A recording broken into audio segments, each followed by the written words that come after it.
Hey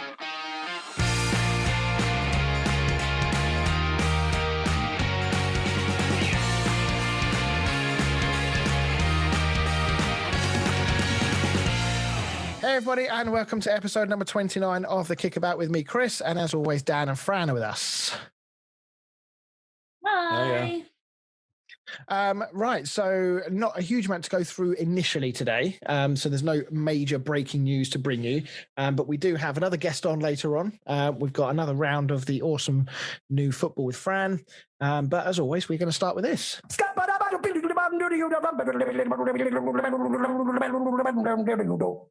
Down the stack, man. Yeah. Yeah, I literally just put my phone down for some reason. Can I just say before you do this, I don't see a situation where we ever drop that jingle. I think that's with us for the entirety. We can't really replace it with anything else. No, I think it's set. And also, it just got me so excited for my new theme tune for my quiz. What, your game show? 80s game show. We pull out all the stops here at the Kickabout.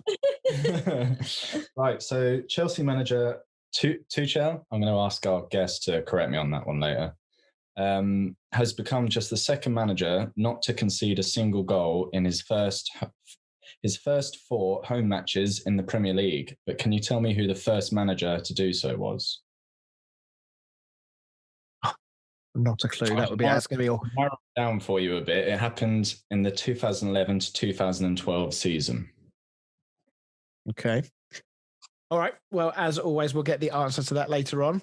Let's jump into the Premier League chat. Let's talk West Brom against Brighton. Now, no prizes here for guessing why we're going to talk about this one first. And spoiler, it's not because it was a great game, because it wasn't. But let's dive into what is possibly the most bizarre incident that I've seen for a very, very long time, possibly ever in football. And whilst VAR did intervene and probably just about got the decision right, the lead up and the whole situation was just utterly incredible. I mean, what did you guys make of it? Did they get it right? I don't think Lee Mason's decision to blow a second time was correct, but I feel like if the ball was still in play when he blew the whistle, I think you have to say that he stopped the game again. Well, for me, I don't really... Obviously, is it Lewis Dunk asked him if he could take the free kick? He said yes. And then obviously, as he's gone to kick it, I think Lee Mason suddenly realised that the goalkeeper's still stood by his post and has then blown for it a second time to stop play before it goes in. But I don't really see why the defence and the goalkeeper have to be ready for them to take the free kick. It's an interesting one, because this is actually something that Gary Lineker brought up on Match of the Day, because he feels like quick free kicks should become much more part of the game. And he feels like actually by limiting when an attacking team can take a free kick, it actually penalises the attacking side further, when it was obviously them that was impeded initially, whether it was a foul or, whatever the offence was that gave them the free kick in the first place. And so by allowing everybody to get set, you're giving the defending side every opportunity of snuffing out the attack, which could reward, let's say it was a really cynical yellow card where defenders sort of one-on-one and he's a really fast player and he just grabs him by the shirt and pulls him because he knows he's not going to catch him. You're rewarding that decision by that player by giving the defending side a chance to set.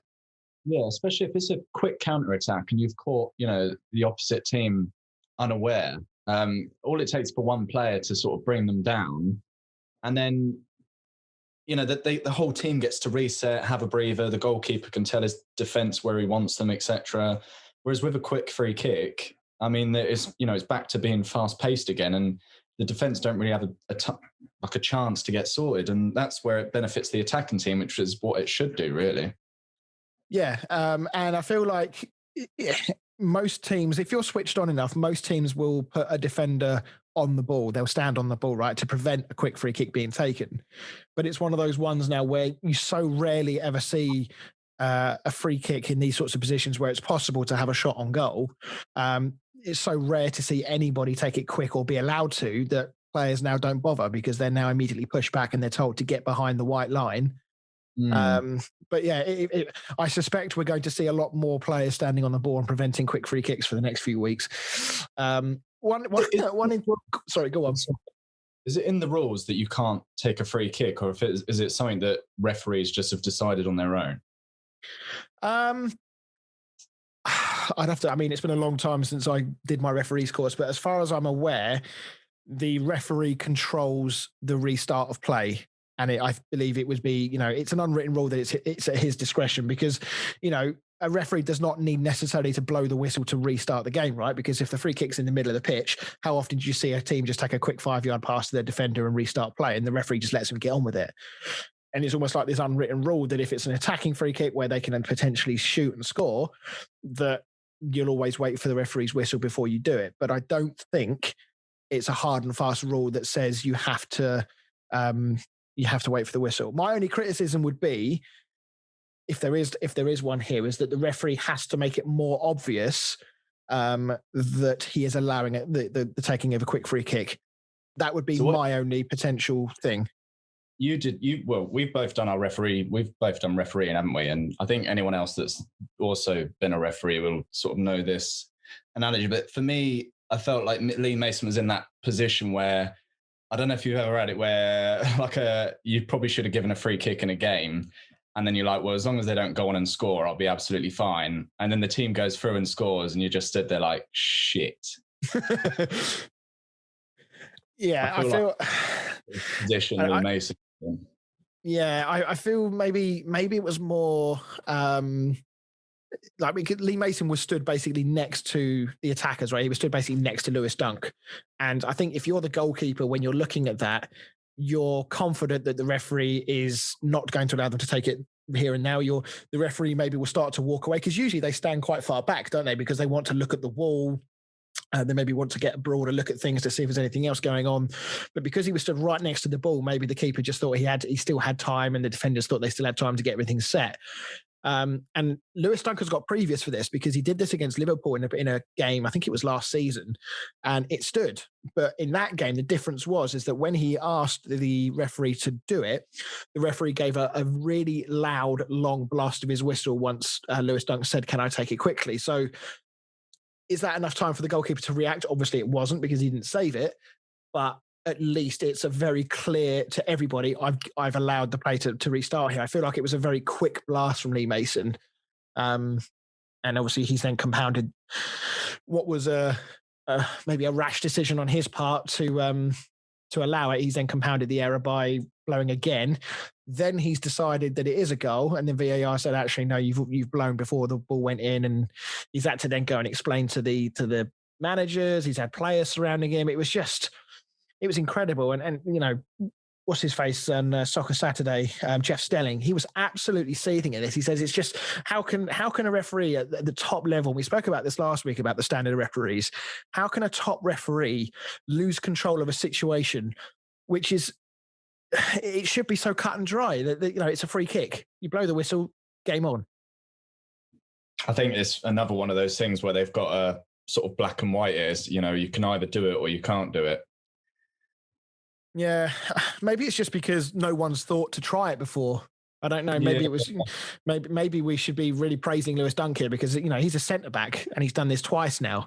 So fair play to him for doing it. But anyway, let's move on. Before we move on, I just wanted to bring up Carl Bartley. So the West Brom defender who actually, I believe, scored the winning goal in the end. I think it was him that scored. Did you see his interview after the game? Yeah, I did. Yeah. So did you like the bit that he said that the ref blew his whistle, and apparently he said to speak to someone in the wall because there was a bit of pushing? Did you watch the replay? Yeah, I said to Fran, he's going to, but he's going to say that he made the right decision, and then Lewis Dunk's going to say he's not made the right decision, etc. Yeah, it was just funny that he said that the referee had told him, Lee Mason had told him that the reason he blew the whistle was because he wanted to speak to somebody in the wall. When if you watch the replay, there's no one within about 4 feet of the wall from a Brighton perspective. So I don't know what all that was about. And but yeah, as you say, he unsurprisingly said that Lee Mason came to the right decision. And then moreover, Lee Mason was supposed to be the fourth official yesterday for the Sheffield United versus Liverpool game, and apparently wasn't because of an injury that he picked up in this game. Do we believe this, or do we believe that he was dropped? I didn't realise being shit at your job was considered an injury. Wow, that's harsh from you, Dan. Oh dear. Anyway, on to the game itself, which obviously did have some fairly serious ramifications to the relegation fight. And West Brom, this is a big win for them. They're still a little way away, it's fair to say, but this is a big boost. If they lost this game, you'd probably say that's it. Yeah, well, I mean, these are the kind of, I don't know how they managed to win it, especially the fact that Brighton had 2 penalties and missed them both. But these are the kind of games, they need to be picking points up on the teams they're fighting relegation with. Yeah, I mean, and if you look at their next games, they've got Everton, Newcastle and Palace next. Newcastle and Palace certainly are very beatable right now with the form they're in. And Everton have been known to throw in a stinker every now and then as well. So, could they get something there? They're 9 points from safety, I think 9 points from safety. So this still seems a tall order, but if they pick up 6 points and the teams above them don't pick up that many at all, maybe lose theirs, all of a sudden, 9 games to go, this is going to get very tasty. Yeah, I mean, it all sort of comes down to a lot of injuries and stuff now, isn't it? We've seen some of the top teams like Leicester picking up injuries. So I think that, teams are going to start moving about again. And, this at least shows that West Brom are still scrapping for their lives. And I suppose at this time of the year, these are the teams that actually everyone else in the league don't want to play. Whereas earlier in the season, when their form is really bad, you look at those and you think, yeah, that's a guaranteed 3 points. But now these teams are fighting for everything. They're fighting for their lives to stay in this league. And all of a sudden, do we want to be playing these teams? Because, they're going to turn it into a fight and a scrap rather than a football match almost. And, these are not guaranteed points anymore. Yeah, there's definitely teams we don't want to be playing because we keep bloody losing to them. Brighton, I mean, their fans must be pulling their hair out at the moment because, the stats in their shots on goals column is absolutely incredible. So in their last 3 games, they've had 66 shots on goal, 20 of them on target, and they've had 114 touches in the opposition box. And from that, they've got 1 goal and 1 point. And that's not including the 2 penalties they've missed at the weekend. I mean, at the end of the day, they can play the good football all their life. If you don't score goals, you're going to be in a relegation fight. Yeah, I mean, to be fair to them, they do play, like you say, good football. I mean, I've watched them the last few games and they have actually been the better team. Palace, they played the other week. They were, again, the better team. I felt sorry for them because both games, I don't know how they've lost it. No, I mean, the Palace game, they've obviously 2 absolutely world-class goals against them. World-class and Benteke don't usually go together in the same sentence, but I'll give him that was a very, very good goal. But yeah, I mean, Brighton, they've got Leicester at home next. Might they get a bit of a backlash from that? I know they've got some injury problems at Leicester, but after their disappointing result against Arsenal, Leicester may end up smashing West Brom as a sort of revenge almost. Yeah. I don't know. I think part of me would be on sort of West Brom winning it just to keep their form going. I say form, 1 win, but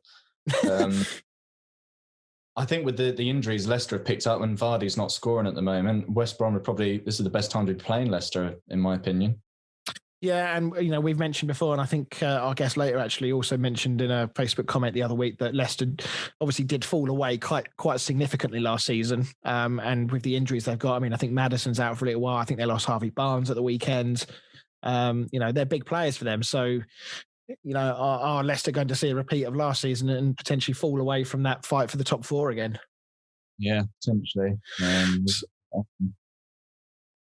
So, right, okay, let's move on. Let's talk, let's head to North London then. Spurs against Burnley. A much welcome win for Spurs. This is only the second win.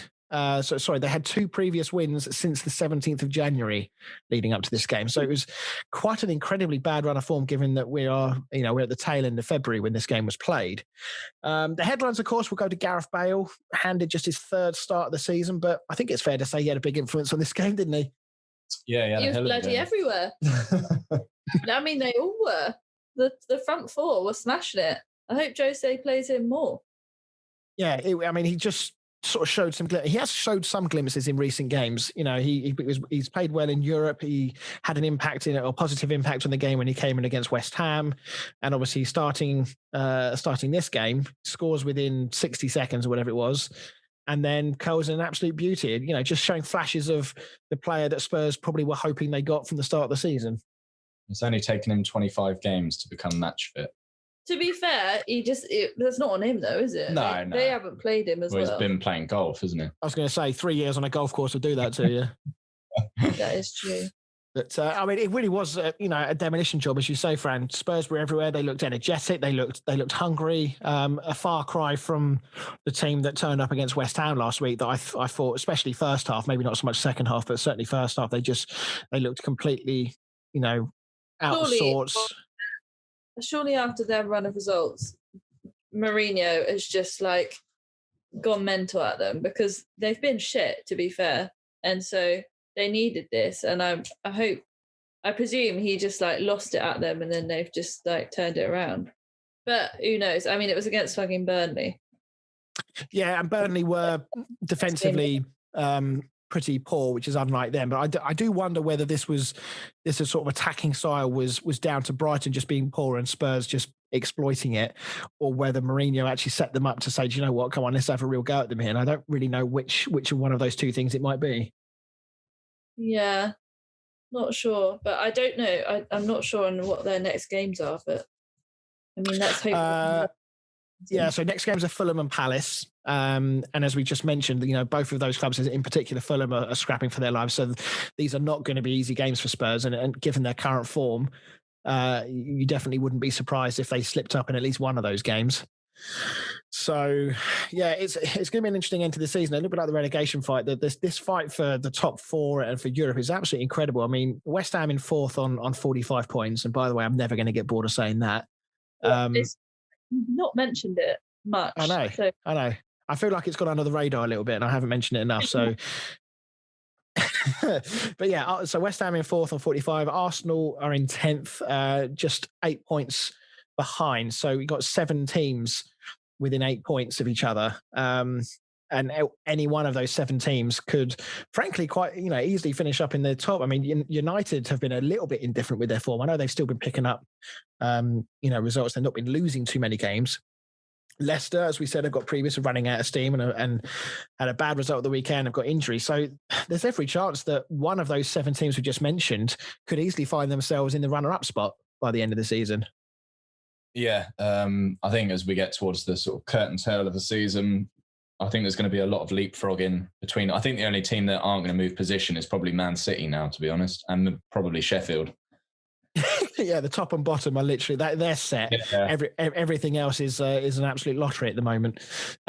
So, I mean, if Mourinho was to get Spurs back into the top 4, and they're in a final, regardless of what happens, I mean, it's hard to look past Man City not winning that game because of the form that they're in and whatnot. But if they were to lose that final but get in the top 4, how would Spurs fans and their players, how would they feel about their season? Do you think they'll see it as a success, or do you think it would be another missed opportunity to have a much stronger season and obviously missing out on the trophy potentially as well? No, I don't think it'll be a success at all. I think the Spurs sort of building project has already kind of been done. That was what they did with Pochettino, and they got to a Champions League final. So I don't think just getting to a final and finishing in the top 4 is enough anymore. They're considered one of the big 6 teams and they need to be winning trophies. And the whole point of bringing Mourinho in was because he's a trophy winner. So I think, just finishing in a good spot and getting to a final is absolutely nothing. Yeah.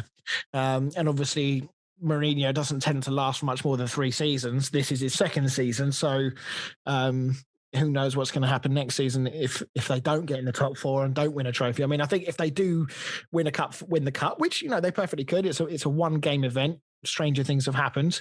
That would be a massive sort of weight off their shoulders, a massive monkey off their back. But I'm not sure that even that trophy is going to convince Spurs fans that Mourinho is the man to take them into the future. Well, let's ask this Spurs fan. Is Mourinho the man to take them into the future? Why not? I think Spurs are so desperate for a trophy. I think even if he won the League Cup and then he finished in the Champions League places, I think that would be a success because it's still a trophy. I know the League Cup isn't considered that important, but it puts them in the Charity Shield at the start of next season. and it's still, it's progress. I think as long as you're making progress, that's the way forward. It's when you're, I think, continually finishing in the top 4, that's not progress. Does winning the League Cup doesn't get you in the Charity Shield, is it? I thought it was a Premier League winners versus FA Cup winners. Yeah, sorry. It gets you a Europa League spot, doesn't it? Yes, yeah, it does do that. Yeah, it's the FA Cup that gets you the Charity Shield. So yeah, as I say, I'm not sure. It's going to largely depend on how much Spurs value this trophy, because obviously they've not won trophy for 30, 40 years, whatever the time period is. As I say, winning that one trophy will be a massive deal for them. It'll be a shame that potentially if they do win it, that none of their fans are going to be able to see them win it. But I'm still, if they win that and have a poor end to the season, let's say they finish in the Europa League spots, and then next season sort of carries on the same vein where they're up and down form-wise, they're not playing particularly attractive football, this trophy is going to be meaningless in terms of how they view Mourinho, because I think would Spurs fans, I suppose it boils down to, would Spurs fans prefer the attacking, brilliant, easy on the eye football that Pochettino did, or do they want the kind of boring defensive mentality style of Mourinho, but you might get a trophy every now and then? It's a tough call. What would you prefer, Fran? Attractive football or a trophy? Oh, I don't know. I guess selfishly just attractive football, but I guess for the team and for the brand and the company that Spurs is, a trophy, because they need a trophy for not just for the players, but I guess for everything that goes into Tottenham Hotspurs, they need a trophy. Yeah, and they want a trophy. I mean, as a fan, I guess as a fan, I don't know if I'd call myself an avid fan, but as said, obviously, like you wanna watch it. Like I say a fan. I love watching City just because they're like a great team to watch, aren't they? So yeah, I mean, to be fair, I enjoy watching Leeds and City and Liverpool more than I enjoy watching United games. Yeah, although Spurs at the weekend did enjoy watching them, but I think for the whole. For everyone involved with Tottenham Hotspurs, they need a trophy. Yeah, no, I think I agree with you, because it's often used as a tool by which to sort of hit Spurs with, the constant jibers. Yeah, but you never win trophies. In that argument, it doesn't completely go away because it's only a League Cup, but it does at least silence it a little bit. So I do think that's important to them. Yeah, I think it's a bit like Liverpool, obviously now winning their first Premier League. Obviously, that sort of silences all the haters, etc., and that can no longer be used against them. So I think it's similar with Spurs. They need that trophy because be like in your face. They're known as the bottlers, aren't they? And I'm not just saying. I think that is what they're known as. So I'm sure they would love to lose that name tag. Yeah, definitely. Quick mention on Burnley. Another side that we kind of thought was going to claw themselves away and are now finding themselves being drawn back in again. I mean, they're still picking up some points. They've had 1 win, 3 draws and 2 losses in their last 6. At the moment, would you say they're just about far enough away that they're not going to get dragged in? Yeah, I don't think so. I think they obviously they had an awful start to the season, but I think the last sort of 10 games or so, they've started to pick up, and we're starting to see the Burnley of the last couple of seasons with their defence and that. Like we say, they've always been better known for their defending rather than their attacking. Yeah, and on that point, I mean, a little bit like Brighton, the lack of goals might end up really sort of hurting them, because they've only scored 18 goals all season, which is the second worst in the league. And despite Burnley's defence being, it's been reasonably okay this season, outside of this 4-0 defeat at the weekend, they do have a worse goal difference than Fulham, Brighton, and it's only 1 better than Newcastle. So if they don't score goals and they only, maybe get a 0-0 draw or a 1-0 or something, if they start losing by 1 or 2 goals, it's going to keep getting worse. And goal difference could play a massive part at the end of the season. Yeah, definitely. I think Burnley have got too much quality to go down, to be honest. I don't think they'll be involved. Not so much as Newcastle and Brighton. I don't think they'll be involved in that race, in that fight, sorry. No, I agree. Right, okay, let's move on. The last Premier League game we're going to talk about before the break is the City West Ham game, and not often does a team lose a game and come out with more confidence than they went into a game with. But I feel like that's probably the result that we had here with West Ham, who ultimately didn't get anything from the game but played very, very well. Yeah, I think West Ham did do very well. I think they played against City without fear.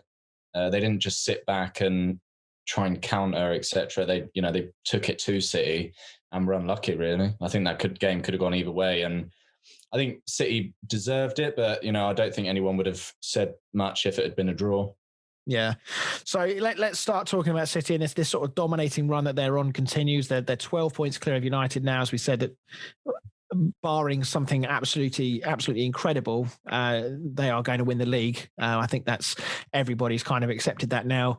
And as you say, a kind of a mark of champions was when they weren't quite at it, under pressure from a good and confident West Ham side, they still found a way to win. Yeah, and I think anyone will say that these are the kind of games that, title winners win, when you don't play particularly well and your centre-backs are the ones scoring goals and winning you games. Yeah, no, absolutely. And talking of centre-backs, I mean, Ruben Dias has been absolutely outstanding recently, and he is the odds-on favourite to win the PFA Player of the Year award, along with Bruno Fernandes.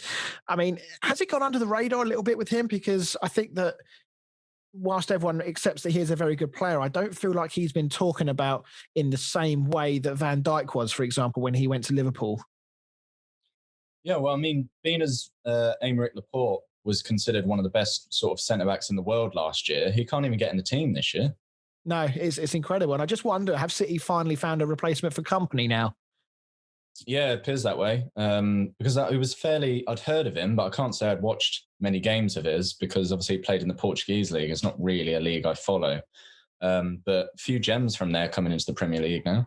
Yeah, no, absolutely. And I feel like with Laporte, I think the thing that really has let Laporte down has been his injury record. I feel like if he was able to maintain a really good run of games, then you might well have found that they wouldn't have looked at Ruben Dias.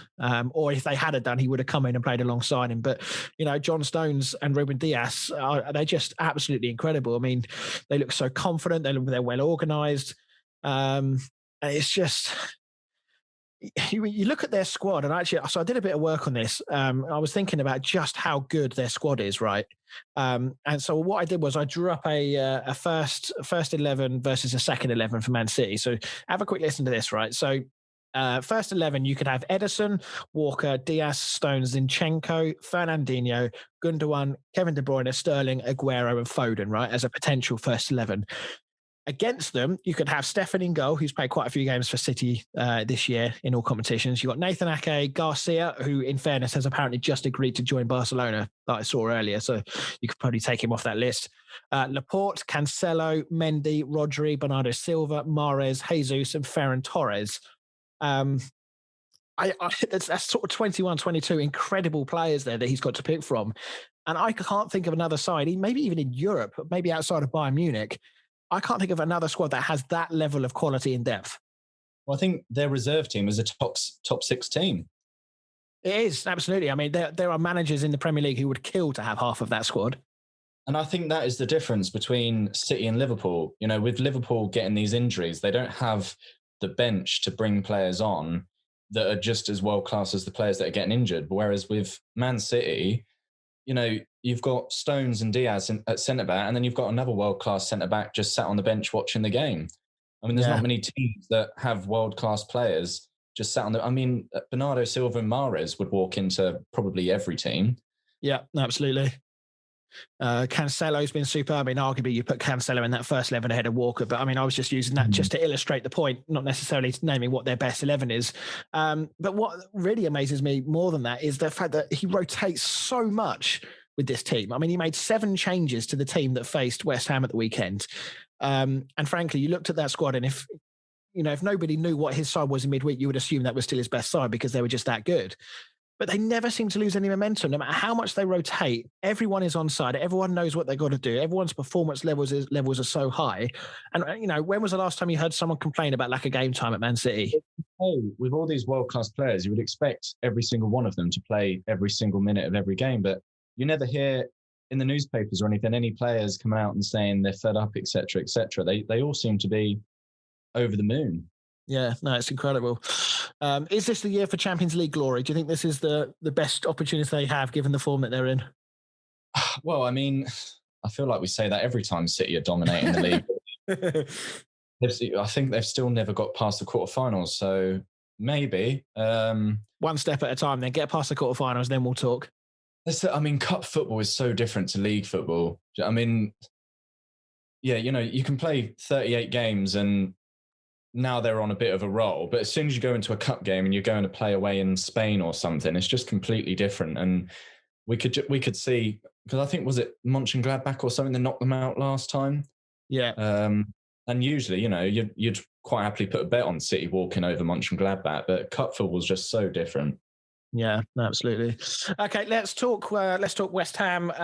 Further evidence of their sort of growing respect from the neutrals around this league, that the position that they're in is not a lie. I mean, going into this game, I'll be honest, I didn't expect West Ham to be as expansive as they were. I was actually pleasantly surprised with how we approached this game, and I did think we deserved a point out of the game. I think a draw probably would have been a fair reflection on how the game went, but I mean, there was a number of impressive players, but when you watch that game, I don't know how much you saw of it, Dan, but was there any West Ham players that kind of stood out for you as impressing against the side of the quality of City? Jailings? Yeah, I think Lingard has actually been unreal for you since he joined. I think he creates chances that maybe weren't there before. I think there's a lot less, him as a player though, there's a lot less pressure, I think, for him playing for West Ham. Yeah, I think he's in his element. I think he's in his element, to be honest. He just looks like he's enjoying it, doesn't he? Yeah. I think the quality's always been there. He just needed someone to sort of put their arm around him type thing and show a bit of confidence in him. And I think that's what David Moyes has brought out in him. And he just looks like a kid in a playground having fun playing football. Yeah, just that little bit of extra freedom to sort of go and express himself and do what he wants. But I mean, the biggest thing that he's added, I feel, to West Ham is his ball retention, because he's got such good ball control. He manages to sort of work his way out of quite close and tight situations in midfield and still come away with the ball or find a pass. And I feel that was one element that West Ham were missing in that final third. We got some good players, Ben Rama and Bowen, Fornals, Antonio. They're all good players on their day, but at times all of them suffer with ball retention. They sometimes pick the wrong pass, or their touch lets them down, whereas Lingard has just added that extra little bit of quality that when the ball goes into him, you can remain fairly confident that he is going to find a teammate, or he's going to get you up the pitch 20 yards by dribbling with the ball or something like that. Yeah. And sorry, you can say something. What? No, I was just going to say that Bowen has been very quiet recently. Yeah, well, I think he's being kept out of the team by the other players, isn't he? Yeah, he started the season really, really well, and he's just tailed off a little bit. I think there might have been an element of fatigue because he was playing a lot, but he is being subbed quite a lot, and he's also now starting on the bench a bit more. So I feel like he does need to sort of try and get back to those levels that he had at the start of the season if he wants to get back in this side on a regular basis. I think Moyes was still playing because his work rate is incredible, but he needs to be better on the ball, I think, to command a more regular place in the side. So, I mean, one thing I just wanted to throw out there, and I'm probably going to get pelters for this, but on form and on general performance levels across 2021, certainly in the last sort of 7 or 8 weeks, which is the entirety of 2021. I don't know why I said that. But would you say that West Ham are arguably the second best team in the league right now, or do you think teams like Chelsea and Leicester are still in that bracket? Chris, how much of a smirk have you got on your face right now? I feel like if I don't say yes, it'll be like telling a kid there's no Santa Claus. No, I mean, the thing is, I was trying to think about how to word this without it sounding incredibly cocky, and I must admit I was struggling. But I just look at the way that West Ham approached every game, this certainly as I say, in this calendar year.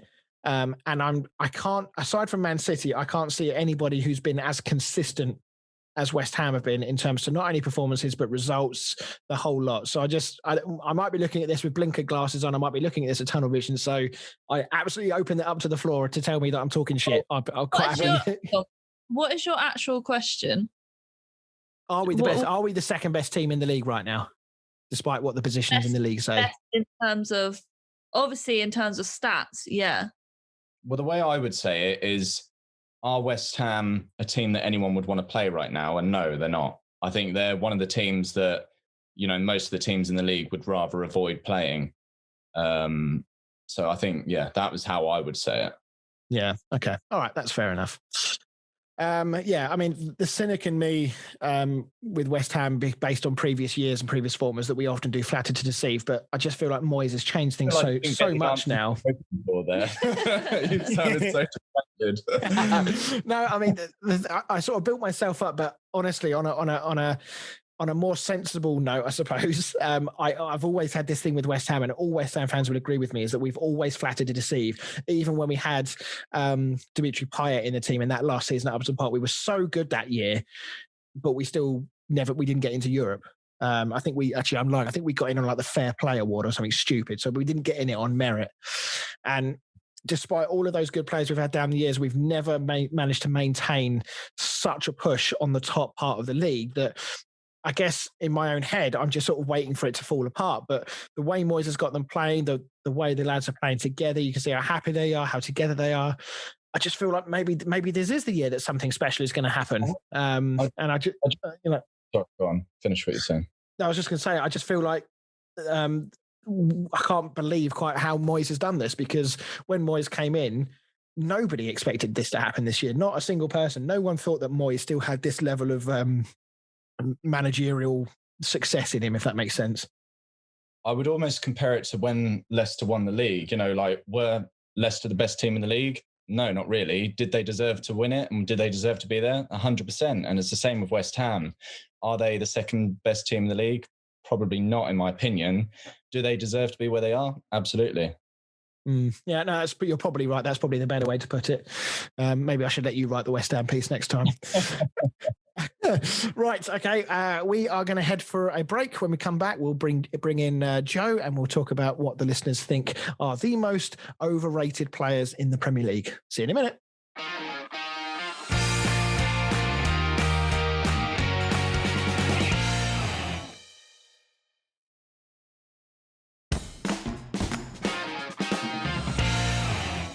Hey everybody, and welcome back to the show. And we now have Mr. Joe Morton with us. Joe, say hi to everybody. Hi everyone. So already it started. So Joe is here to talk everything Chelsea. But before we do that, we did put out a post on social media earlier asking who people thought was the most overhyped or overrated player in the league. So Fran, what have people been saying? So we actually had a nice lot of comments on this one. So Joe Roberts said Mason Mount. Joe Morton, how do you feel about that? That's ridiculous. He's probably one of the best players in the Premier League. I would agree. He's had a very good season. I don't think he's overrated. I'd actually say he's most underrated. Yeah, I would agree. Who is that? So following on from that, Daniel Goodall's comment, he somehow said, Havertz, Ziyech and Werner. I know, Joe, you obviously replied, but do you want to say some of your thoughts on that? Yeah, I think it's too soon to judge Havertz because he's been injured and he's had COVID and he hasn't really got going. So that's a bit soon. Werner, I think, apart from the scoring goals, which I suppose is what he's meant to do, I think he's actually not been too bad. And he's got a lot of penalties for us and assists. And Ziyech, he's rubbish. Yeah. I mean, Joe, I guess when we talk about Timo Werner and about his goal scoring, I like to think of it in the same way, or you could think about it in the same way as how people view Firmino at Liverpool, in that he's not a big goal scorer, never has been. But everybody will defend him by just saying, yeah, but look at what else he does for the team. He brings players in, he can lead the line, he lays on goals for Salah and for Mane. And I think, if we're judging Firmino based on that, then why aren't people judging Werner on the same thing? The trouble is we haven't got a Salah or a Mane. I feel like Werner was brought in to be a 20-goal-a-season striker. I don't think he was brought in to be an assist man. Yeah, I was expecting him to score a lot of goals. I mean, he's a great player. He's quick. He's exciting, but he can't finish his dinner.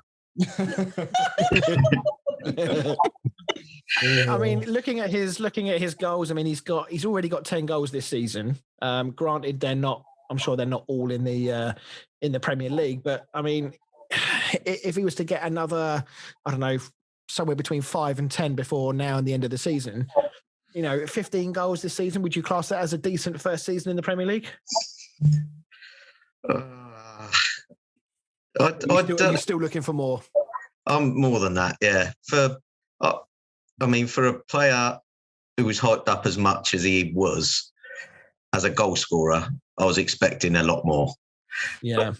I think there's more to come, but because Pulisic didn't really get started for Chelsea until after the first lockdown last year. But yeah, I don't know. We'll see. Yeah. So, okay. Fran, who else have people been saying? So we have got David McGregor said Carl Walker. He's quick and that gets him out of trouble all the time, but his positional understanding is shocking. What do you think? Yeah, I think he's getting on a bit now, isn't he? I'm not really sure. He's still pacey as fuck. Yeah, but I mean, obviously he plays centre-back for England, and I feel like City have sort of started to go with Cancelo at right-back, so I don't really know what he's going to be doing now. Yeah, I think when he was at Tottenham, he was class. Yeah. But he's getting on a bit, and I don't know, he's just not as good as he was. No. I feel like his positional sense has caught him out a number of times this year. I know Roy Keane, for example, I know he would quite happily eat into and tear into anybody, but he was very critical of Walker earlier in the season. He gave away a couple of penalties. He was giving away goals because his positioning was bad. So I don't know if I would say he's overrated, because I feel like the general consensus is that people are of the opinion that he's not the player that he was. I don't think I've heard too many people recently say how amazing Kyle Walker is. Yeah. Plus, it could be the fact that City are so good that any mistake looks worse than it actually is. Yeah, and Kyle Walker could easily go into another team and be their best player. It's just that because of the embarrassment of riches that City have, as we spoke about in the first half, it might just be that he's not quite up to their standards, which makes him look worse than maybe he is. Yeah. Yeah. Controversially, Michael Pearce said Grealish, Maddison, Mount, Watkins and Barnes. I mean, that's pretty much the England starting lineup. Chris, what do you think? I would say there's a chance that they are being overhyped. And I think that's fairly typical of the British media doing that, because, they're young, they're English, people do this all the time in the media. They look at a young English player and they try and think about what they could do for England at a tournament in 5 years' time. And especially with the Euros this year, I think the media are getting a little ahead of themselves when they see good performances from those players. Are they overrated? I don't think they are. I actually don't think people are being overrated about any of those. I think everyone gets it about right. I think Mount is a fantastic player. And I think he's got a great future. And it says a lot that Tuchel's come into the club and Mount seems to be one of the first names on the team sheet. And if that's not a massive, positive indictment on his ability and his worth to Chelsea, I don't know what is. Maddison's been superb. I think Barnes has been superb. So I don't think any of them are overrated personally. I think overhyped maybe, but that's down to the media rather than the fans, I think. Yeah, I would agree. A few people, some bring it back to United. Someone said Rashford and someone said Bruno. What do you think? Well, I would disagree with both of them, to be honest. I don't know, you didn't do much yesterday, Dan. Yeah, I know. Bruno I'll talk about Bruno because it annoys me when I see all these stats about him not playing against the big six teams. Problem is, if you look at our games against the big six, pretty much every single game has been 0-0. And the reason is because Ollie is just so shit scared of losing. He plays the most part the bus football. And then we go from A to C. So we completely miss the midfield out and we just pump the ball forward trying to do a quick counter-attack. So Bruno never gets a whiff of the ball, let alone do anything with it. Yeah, well, I only lived in Kante's pocket, but oh dear. Right, we'll get into the into that game in a second. But anyway, thanks to everyone who got in touch. I know we had a huge amount of comments around their players and what they thought. And I saw Eric Dyer's name in. I saw Declan Rice thrown in a few times, and I guess everyone's got their own opinion. But it was just nice to see what people make of that. So. Right, before we get into the Chelsea-Manchester United game, where we're going to talk in more detail about that, I just wanted to get you guys' opinion on a rumour that I saw earlier about potential changing of management. Sorry. So the rumour is that Jurgen Klopp is going to take over the Germany job after the Euros from Joachim Löw, and that Steven Gerrard will come in for the Liverpool job. What do we make of this rumour? Can we see this happening? Yeah. Thing I would say to Gerrard is learn from Lampard's mistake. I'd say it seems more to me like a David Moyes at Man United. Not that he was a legend or anything at the club, but they've done so well. It's hard to follow. Yeah, and Klopp's such a big personality. To go from that to anyone else is not going to be great for whoever's the next manager. And I think to go from Rangers to, a Champions League and Premier League winning team is a massive step up for Gerrard. I know obviously he's a club legend, but I would say that he's doing an incredible job at Rangers, I think. He's taken them from a club that was just about there with Celtic, but not. I mean, to be fair, Neil Lennon has probably done more for Rangers this year than Gerrard has. But he's taken them deeper in the Europa League than they normally go. He's had to deal with some fairly volatile situations with Alfredo Morelos because he gets sent off every other week. So I would say that he's had a better apprenticeship, if you want to call it that, at Rangers than Lampard ever had at Derby. Yeah, I mean, I would, he is doing really well at Rangers, but it's a 2-horse race. The Premier League is at least a 10-horse race. Well, 1 horse, 10 horse for second. But yeah, I know what you mean. But anyway, I just thought I'd mention that anyway. It'd be interesting to see. I mean, Joachim Löw has been at Germany for a long time. They've had some fantastic times. They've had some extremely bad times in major competitions. So it's something that I can see happening. And the rumour is that Jurgen Klopp is very much interested in the Germany job, and it might be that he just feels like he's done all he can at Liverpool, and it's now somebody else's turn to take them forward. And Gerrard would have to take it, wouldn't he? If it's offered to him, he couldn't not. Yeah, it depends where his mind's at. I mean, he's young enough to know that the chance to manage Liverpool will come up at some point. I'm sure he knows that it's going to happen at some stage. It just depends on whether Gerrard is savvy enough to know in himself whether he's ready or not. Xavi turned down the Barcelona job, didn't he, to carry on managing for a bit longer in China. That's money, Dan. Well, that's very true. Yeah. And to be brutally honest, right now with the state Barcelona in the hierarchical state, would you want to manage there? Well, yeah, very true. So, but anyway, right, let's get into the Chelsea game. Actually, before we do that, just worth mentioning though, we've been talking bad on Liverpool a lot recently, and obviously for good reason. But I just wanted to point out that whilst we're not talking about them tonight, they did obviously pick up an important win at the weekend against Sheffield United, and one that they want to build on. But thoughts go out to their goalkeeper Alisson, whose dad died after drowning in a fishing accident over the past week or so, whenever it was. So we do wish him the best. That's really shit news to find out, especially when you're not even in the same country. To find out that sort of things happen. So, yeah, all the very best to him and the family. Let's move on to the Chelsea United game then. So, contrary to what you might think, we aren't planning on getting a fan of the team that is playing Manchester United every week to come onto the show, despite how it's played out in the first two times of doing this. But Joe, let's come to you first and get your thoughts on this game as a Chelsea fan. How did you feel like this game played out? Boring, very boring. I don't think it was a penalty, even though Ollie will moan all he likes and Dan probably thinks it's a penalty. But it was more of a penalty in the first game at Old Trafford when Azpilicueta got wrestled by Maguire, and that weren't really talked about. But yeah, it weren't a great game. I think we played better, but we didn't even look like we wanted to score. Yeah, rubbish. Yeah, I mean, when you look at this Chelsea side, I mean, it wasn't that long ago that we were really waxing lyrical about them under Lampard when goals were flying in. You sorted out the defence and you'd stopped conceding goals.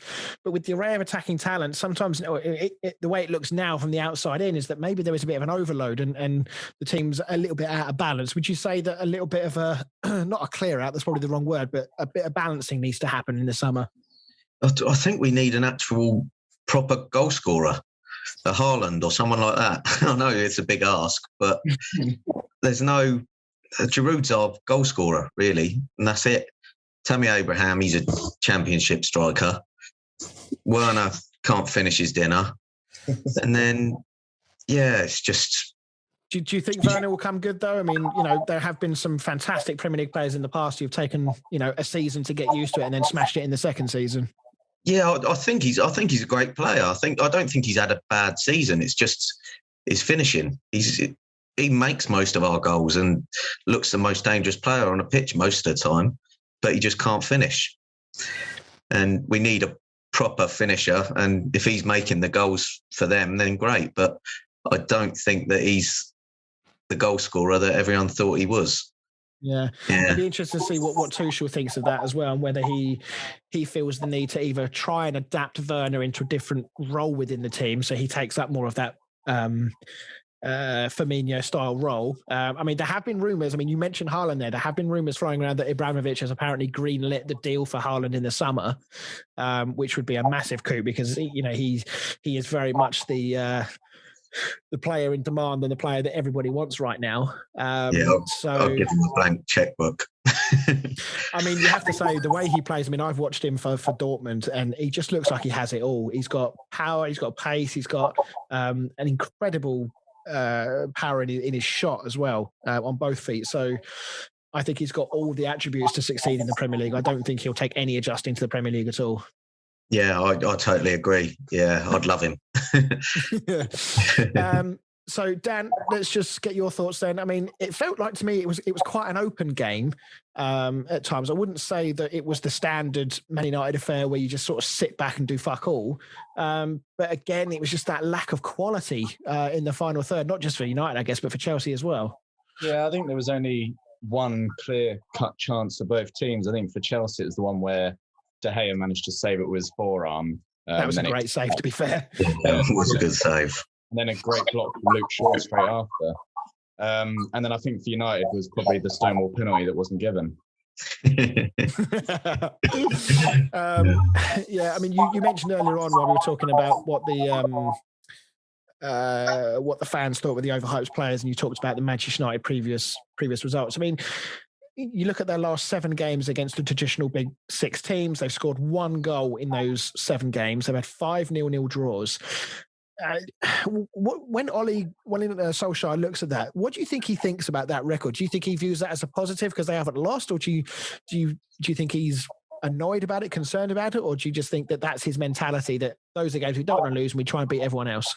I honestly think he comes out of those 0-0 games against the top teams. Well, I mean, you see him with a massive smile on his face, and he comes out of them as if, it's a massive 3 point. I know, don't get me wrong, a draw against Chelsea is a great point. I'd take that any day of the week, but I would like to see us trying to win the game rather than, I feel like we're trying to draw.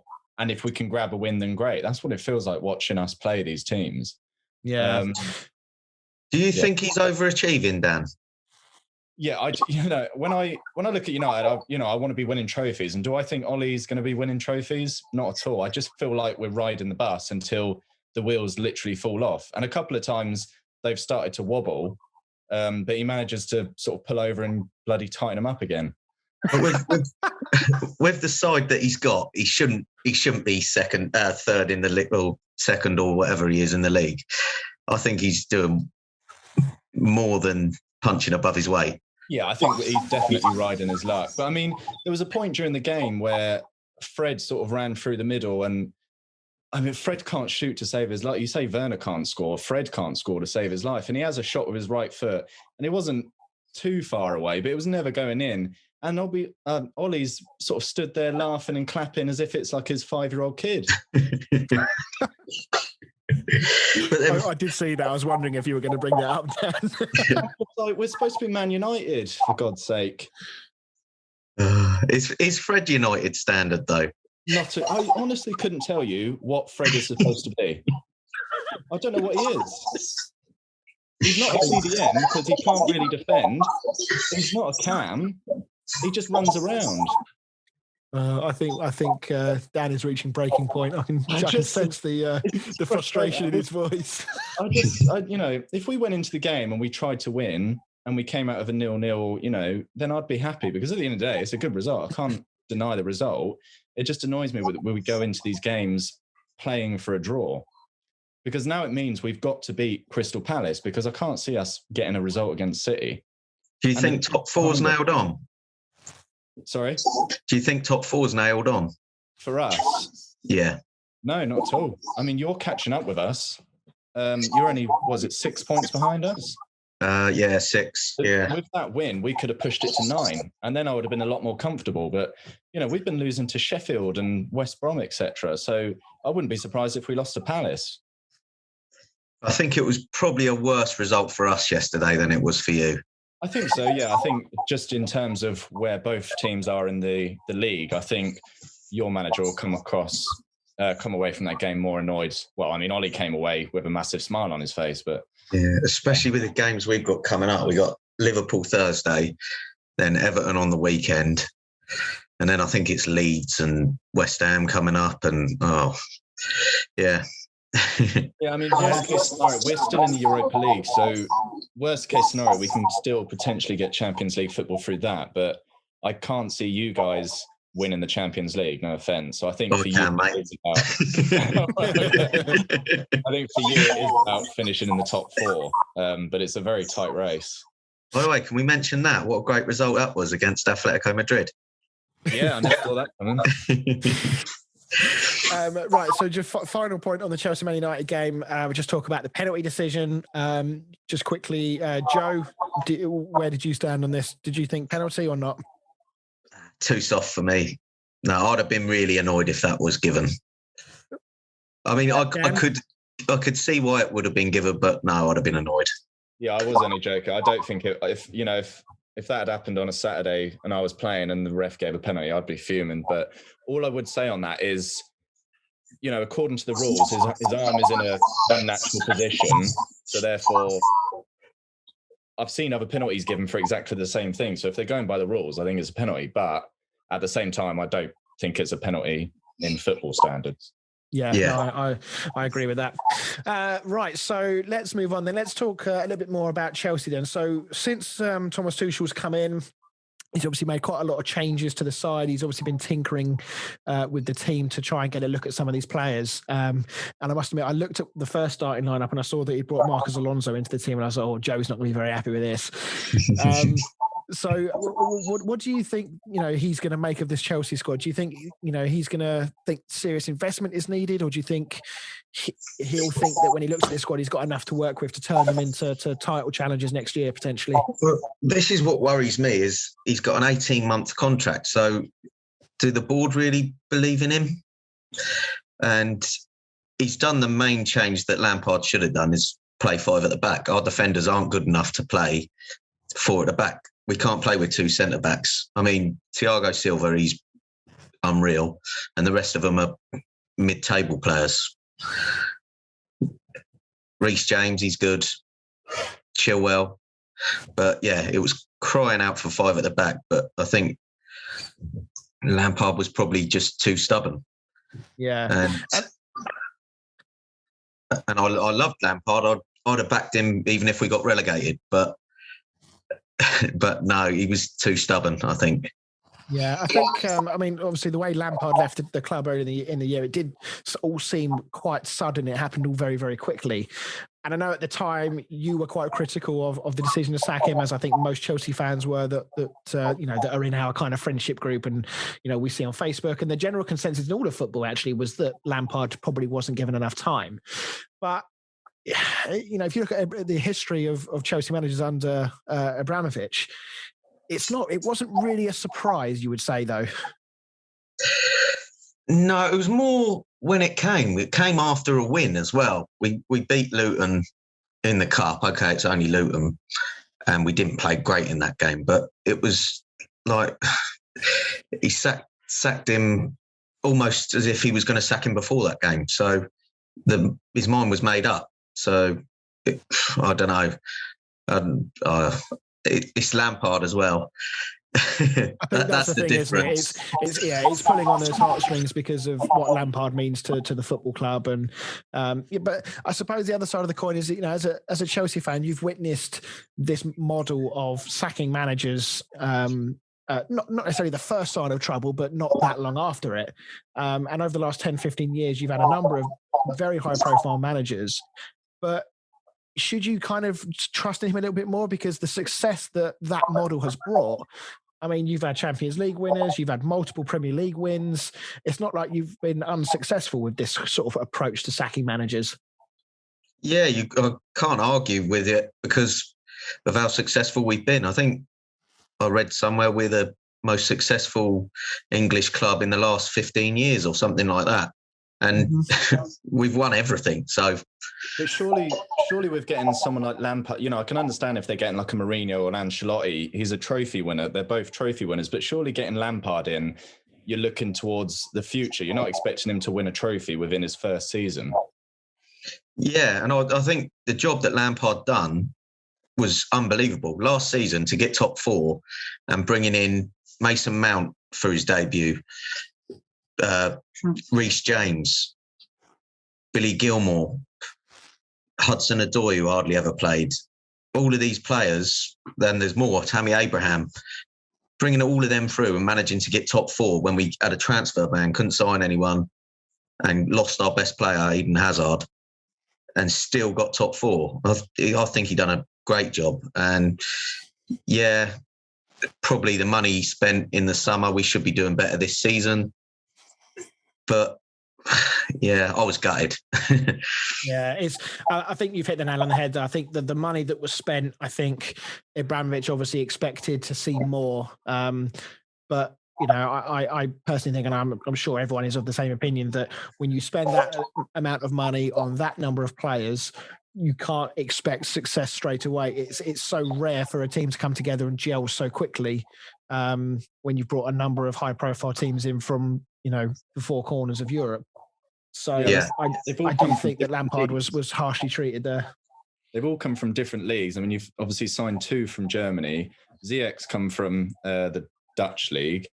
Thiago Silva's come from the French league. You can't expect them all to gel together and play like Champions League winners within one season.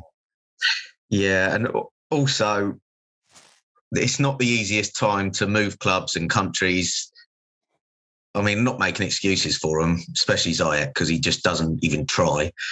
But it's weird with Ziyech because at the start of the season, when he came in, I mean, you included, we were all salivating at the mouth on him because he started off so well, and now he's gone right off the boil. I was going to say, Joe was ranting and raving about him when he first joined. I think that was a game against, I think he played against Sheffield United or Burnley or someone, and he had a good game, yeah. He hasn't done it since. Yeah, it's a strange one. And then, you go to an awful lot of Chelsea games. I don't know whether you've still got your season ticket active since we've been in lockdown, but how much do you think it's affected Chelsea for good or for bad not having fans in stadiums? Yeah. Do you think that would have helped Lampard, for example, if fans were around? Definitely, because they'd have got right behind him. And I don't think the board would have got away with it like they got away with it if fans were there. There would have been uproar. Yeah. Every Chelsea fan, every proper Chelsea fan was well behind Lampard. Yeah, and would it be fair to say that you're missing not going to the football on the weekends as well? Oh, big time, yeah. A lot, yeah. Or is it just the pubs that you're missing and the trip out? Both, I think, yeah. But no. Home at half time when the team goes a goal down. I can't wait until it's back. Yeah, well, it's as I said last week, it's kind of good. I think that the fans are not going to come back in this season. It's sort of I know we get one game at the end of the season where a few fans might be allowed back in, but for me, it's good that we've had an entire season of virtually no fans, so that everyone's on the same level. And then next season, hopefully, if things go to plan, we should have close to full stadiums by the time next season starts. So cool. Right. Okay. Let's move on then. Let's move on to the team of the week. So Dan, I believe I went first last week. So why don't you do the honours this week? Yeah. So the first one's going to be a bit controversial. I've gone for De Gea in goal. Very controversial. Well, for that one save. Well, I sort of looked at other goalkeepers. I didn't really know who. No one else had an outstanding game, and I thought, I had the same dilemma. Don't worry.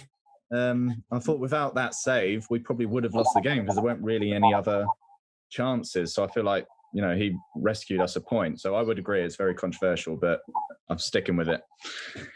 My defence, I've gone for Tierney, who was quality for Arsenal.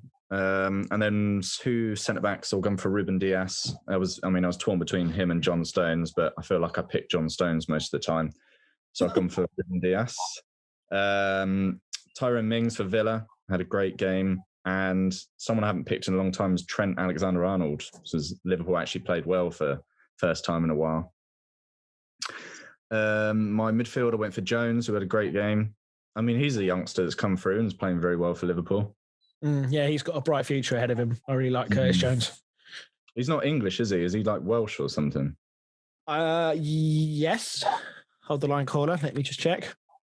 Joe, It's a Welsh-sounding name. Yeah, as well. No, as far as I can see, he is British. Oh, okay. Yeah, Welsh is in Britain, Chris. All right. English professional footballer. There you go. He's English. Screw the pair Carrying on with the midfield, I've got De Bruyne, who I don't know if you saw that assist, but I was putting him in my team just for that assist, not let alone how he played in the entire game. But with his weak foot, he just sort of sliced across it. It was like an arrow. See, I actually thought that De Bruyne played. I didn't think he had a particularly good game at the weekend. I know he was quite rusty because he's been out for a little bit and whatnot, but the pass was outstanding. It was incredible on his weaker foot, but I did feel that he misplaced quite a lot. So a little bit surprised by that inclusion, Dan. Well, that's why he's in my team of the week and not yours, mate. I tell you, who didn't have a good game was Aguero. I've kept forgetting he was playing. Yeah, he was very poor. He played like a man who hasn't played in 4 months. To put it that way, he was almost a hindrance to their team rather than a help. Was that down to Virgil van Dawson then, Chris? Was it? Oh, mate, what a fucking player he is! What a player he is! And then finishing off the midfield, I've got Ruben Neves, who had a cracking game for Wolves. And then up front, I think it's fairly easy, the front three. I've gone for Bale, Pepe, and Harry Kane. All right. So my team of the week, I've gone for Guaita in goal. A bit like you, Dan, I was sort of scratching around trying to find a goalie that actually had an outstanding game in the weekend. And Guaita just edged it for me. I thought he was good in an otherwise incredibly boring game between Palace and Fulham. Poor old Jonathan Pearce on commentary for BBC. Apparently, so BBC have had 9 live games, I think, since lockdown started. Jonathan Pearce has commented on them, and 7 of them have been 0-0 draws. So yeah, if the BBC have got a game on and Jonathan Pearce is commentating, don't expect goals. Defence, I've gone for Kufal at right back. He's just been incredible for the money that we paid for him. He's been absolutely incredible, and I would go as far to say that he is the best right back West Ham have had in a very, very long time. You had to get one in there, Chris, didn't you? I was going to say, don't worry, there's another one in there. Don't worry. West Ham player in his team of the week. All right, just because Man United is shit most weeks and don't get in the team. But no, the thing that really encapsulated Kufau and his desire and his intensity and the way he plays is that at the end of the game, he looked like we'd just been relegated. He was that sort of frustrated and disappointed and sad about the fact that we didn't get anything from the game against Man City of all teams as well. he had to be consoled because he was so disappointed because we didn't get anything. And I'd absolutely love that sort of attitude from him. He should grow up. Centre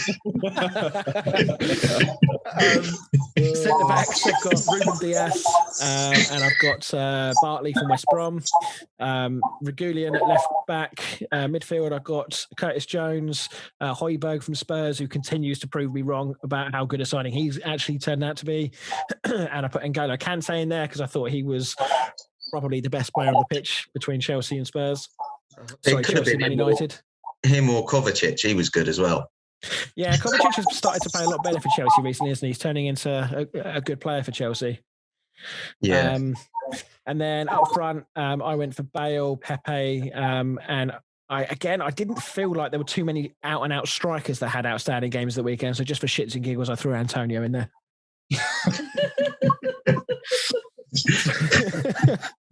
So, he worked his socks off, to be fair.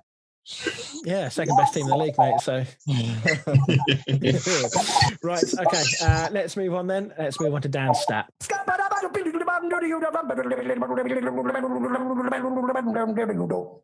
Dan the stat man. Right, I can throw this question to both of you now. So, Joe, just quickly, how do you pronounce your manager's name? Tuchel. Tuchel. That's what I'd say, Tuchel. Okay, that's what I'll go with. So, Thomas Tuchel has become just the second manager not to concede a single goal in his first 4 home matches in the Premier League. But can you tell me who the first manager to do so was? This was in 2011 to 2012. Is it Jose Mourinho? It isn't. 2011, that's 10 years ago. God blimey. I don't even know. Mancini at City? Nope. Can you tell us this team? Problem is, if I tell you the team, it'll be a massive giveaway. Well, I mean, we're going to be here all bloody night guessing, so. Well, I'll tell you the team. It's Swansea City. Oh, was it old Brendy? It is indeed. Oh, brother Brendy? Yeah, Brendan Rodgers for Swansea City. Ah, there we go. Right. Okay. So now the moment we've all been waiting for. Pick about people. So me, Dan, and Fran will be very happy that I'm not playing in the quiz this week. So we actually have a chance of winning. So I'd rather play you, Chris. Yeah, Joe said he was gutted. He wanted to play you.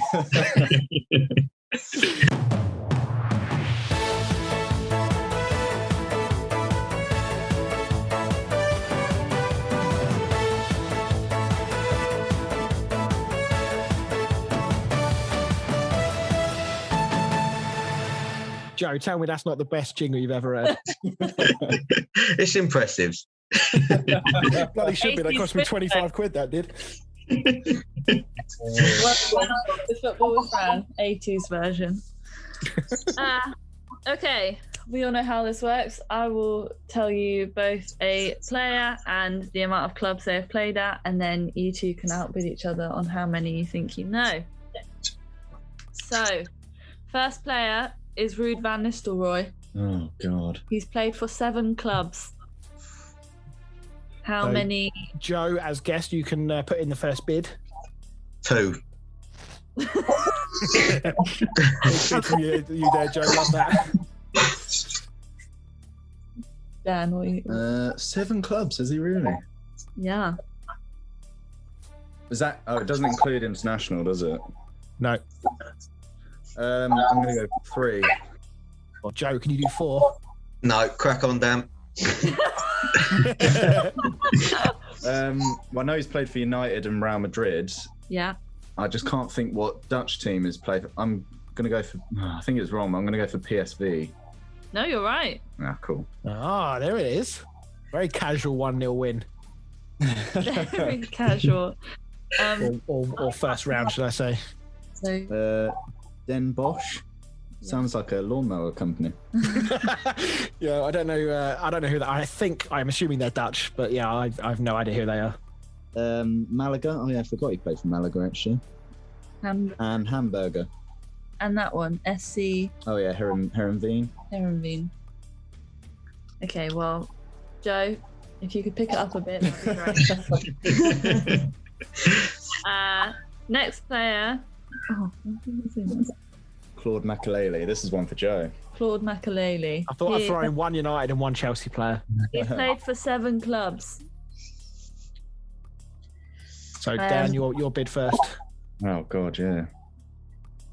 I'm going to start low and go for 2. Joe, how are you feeling, hun? So I'll go 3. I think I'd struggle to do 3, so crack on, Joe. Chelsea, Real Madrid,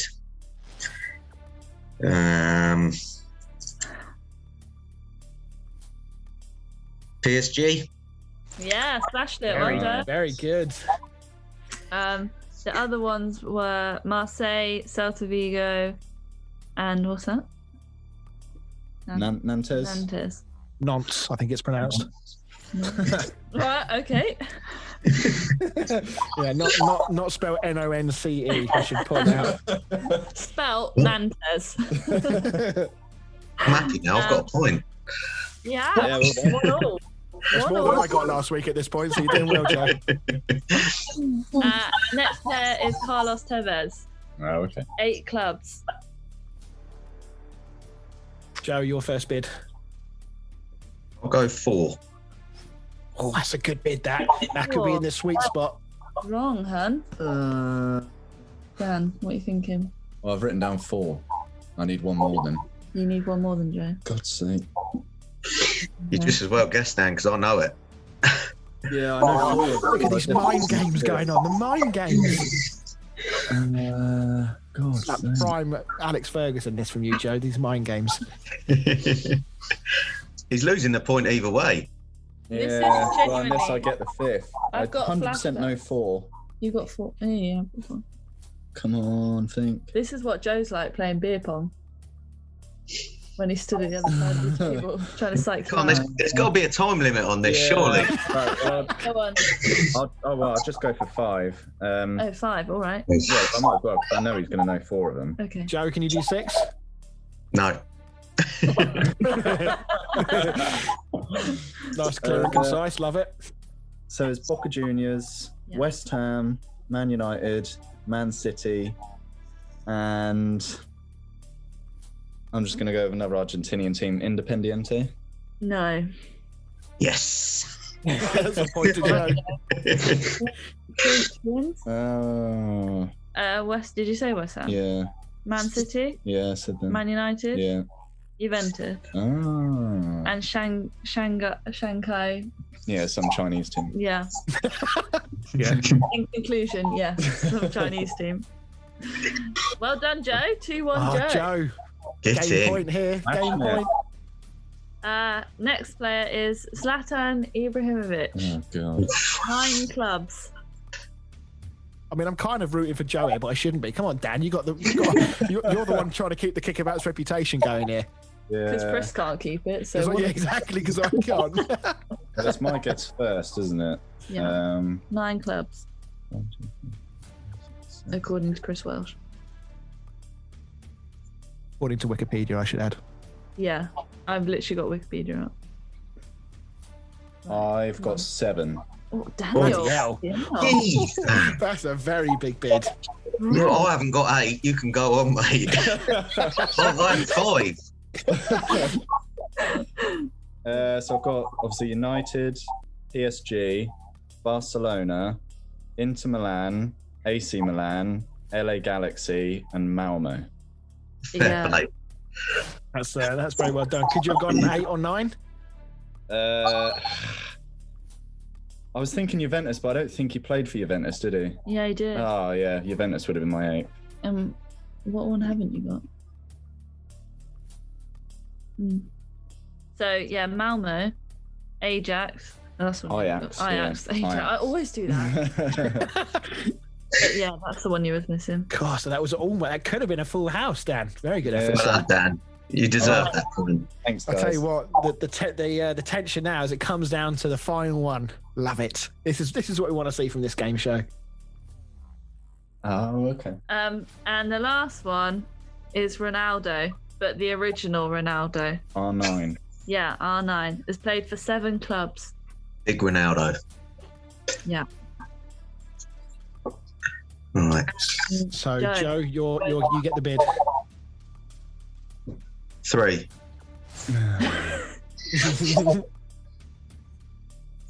Daniel. I don't really know. Right, 5, Yeah. 4, 3. I'll just say name them. I can only think of 3. Go on, Joe. Real Madrid, Yep. Inter Milan, Yep. and this is a bit of a punt, but sort of educated punt, Santos. No. Oh, He's blown it at the last. I would have said Corinthians. Yeah. Oh, no. So the other ones were AC Milan, Barcelona, PSV. What's that? Cruzeiro. Cruzeiro. Oh. I'm gutted. Oh, Joe. Is that a I'm tie? gutted for you. Oh, no, I lost 3-2. You're just talking to Natalie. Yeah. She's gutted too, that's it. Rubbish Oh, podcast anyway. Oh dear. Well, Joe, I mean, you did a lot better than you thought you were going to. Yeah. Very well. Oh no, Joe! I feel your voice. I feel so sorry. That's it. Fell at the final hurdle. Joe, I just want you to take a moment and just think about how you feel right now. That is how I felt for the majority of last season's quiz. Oh dear, but no, well played, sir. Very well, mate. Great Very well. effort. Well done. Excellent. Well done, Dan.